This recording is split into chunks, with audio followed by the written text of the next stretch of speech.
화목 그리스도인의 삶의 모습이라는 제목으로 하나님의 은혜를 함께 나누고자 합니다.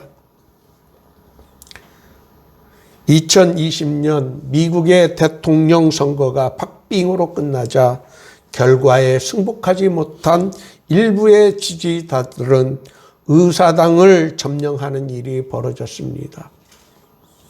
민주주의가 발달한 미국에서 어떻게 저런 일이 벌어질 수 있을까? 많은 사람들은 놀랐습니다. 지난 수요일 대통령 선거가 끝났습니다. 미국의 대통령 선거보다 더 차이가 나지 않는 여지껏 한 번도 경험하지 못했던 초박빙 선거였습니다. 그러나 민주주의 선진국인 미국이 보여주지 못했던 결과에 깨끗이 승복하는 성숙한 모습을 보여주었습니다. 우리의 민주주의 역량이 높아졌음을 보여주는 자랑스러운 일이었습니다. 끝까지 최선을 다한 후보에게 격려의 박수를 보냅니다. 한 번의 실패로 희망을 잃지 않고 도전할 용기를 낼 수 있기를 기도합니다. 비록 선거 기간 동안에는 도가 넘는 네거티브와 비난으로 국민들에게 걱정을 끼쳤지만 결과에 깨끗이 승복하는 성숙한 모습과 당선인의 패자에 대한 위로의 전화는 잔잔한 감동을 주었습니다. 선거 기간 동안에 우리는 지지하는 편으로 나뉘어 상대를 향한 날선 비난을 퍼부었습니다. 그러나 이제는 화합과 갈등을 치유할 때입니다. 예수를 믿는 우리 그리스도인들은 하나님을 하늘에 계신 우리들의 아버지라고 부르며 기도를 합니다. 하나님을 아버지라고 부를 수 있는 권리는 오직 하나님의 아들에게만 주어지는 특권 중의 특권입니다. 이 특권을 가진 그리스도인들에게 주어지는 의무 역시 있습니다. 그것은 화목케 하는 일입니다. 바울 사도는 로마서에서 할 수 있거든 너희로서는 모든 사람과 더불어 화목하라고 하였습니다.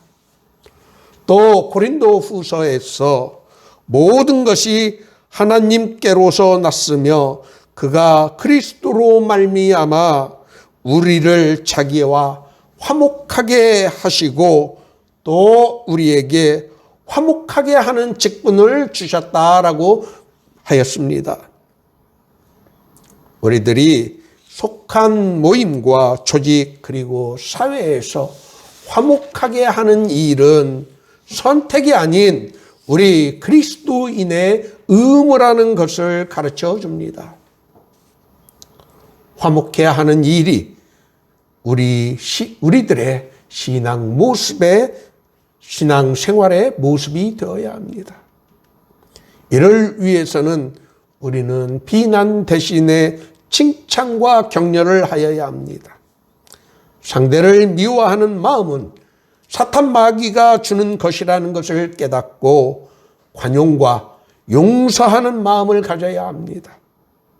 무엇보다도 우리 모두가 그리스도 예수의 마음을 닮아가야 합니다.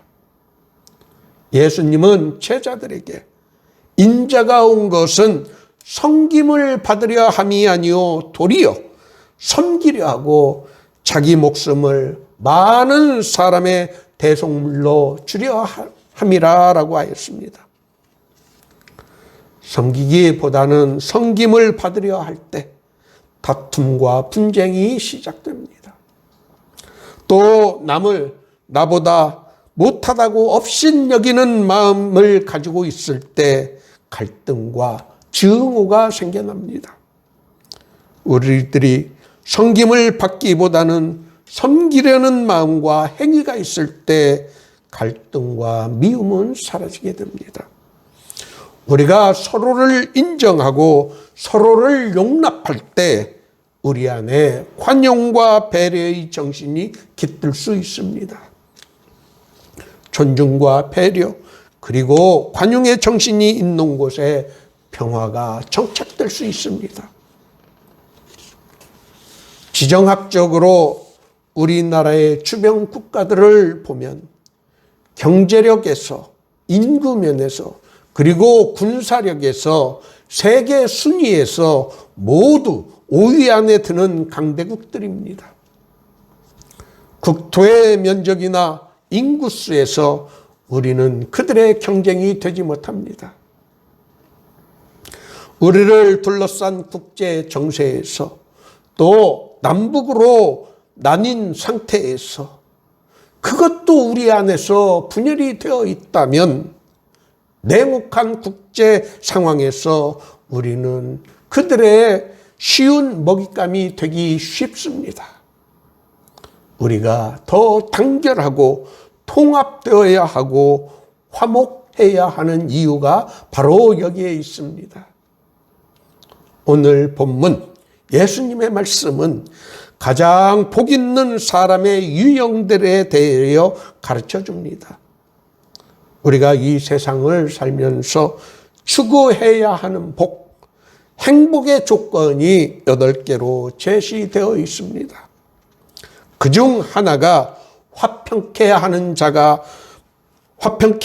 자는 복이 있나니 그들이 하나님의 아들이라 일컬음을 받을 것이며 라고 예수님은 말씀하셨습니다.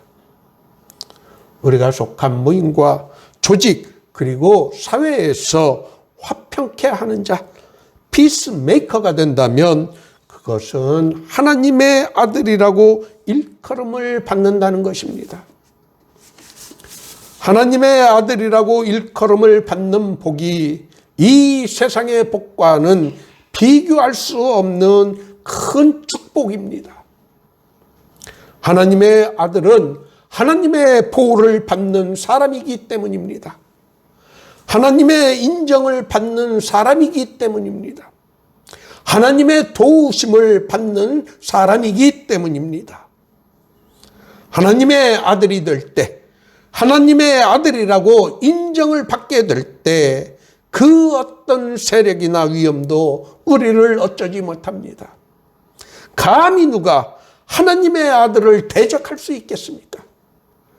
누가 감히 하나님의 아들을 괴롭힐 수 있겠습니까? 오늘 우리가 함께 부른 찬송, 믿음으로 사는 자는 하늘 위로를 받고 무슨 일을 만나든지 만사 형통하는 복을 받습니다. 이러한 약속이 우리에게 있기 때문에 우리는 어떤 시련이 우리에게 닥친다 하더라도 두려워하지 않습니다. 그런 복과 행복을 얻기 위해서 우리는 우리가 속한 조직과 사회에서 화평케 하는 자, 피스메이커가 되어야 합니다. 다툼과 갈등이 있다가도 그 사람이 들어가면 다툼과 갈등이 그치게 하는 것이 그리스도인의 삶의 태도와 모습이 되어야 합니다. 바로 그런 사람이 화평케 하는 자, 피스메이커가 되는 것입니다. 동해안 산불을 끄기 위해 수많은 사람들과 헬기들이 동원되고 노력을 수많이 하였지만 쉽게 불을 끄지 못하였습니다. 그러나 어제 오늘 하늘에서 비가 내리자 무섭게 번지던 불길도 순식간에 진화되었습니다. 인간의 힘으로 아무리 노력하여도 불길을 잡을 수 없었지만 하늘에서 비가 내리자 거센 불길이 순식간에 잡힌 것처럼 하나님 아버지께서 주시는 은혜와 복은 동해안 산불에 내린 비와 같은 것입니다. 우리가 우리 주변의 사람들과 화목하게 될 때 우리에게 주어지는 은혜와 복은 무서운 산불을 한순간에 그치게 하는 비와 같은 것입니다. 우리는 이 놀라운 은혜와 복을 누릴 수 있게 된 것은 우리가 하나님의 아들, 하나님의 양자가 되었기 때문입니다. 오늘 모두의 교회 예배에 참석하신 여러분 모두가 화평케 하는 사람이 되어 하나님의 자녀라는 인정을 받고 하나님의 자녀에게 주어지는 약속의 복과 행복을 누릴 수 있기를 예수님의 이름으로 축원합니다.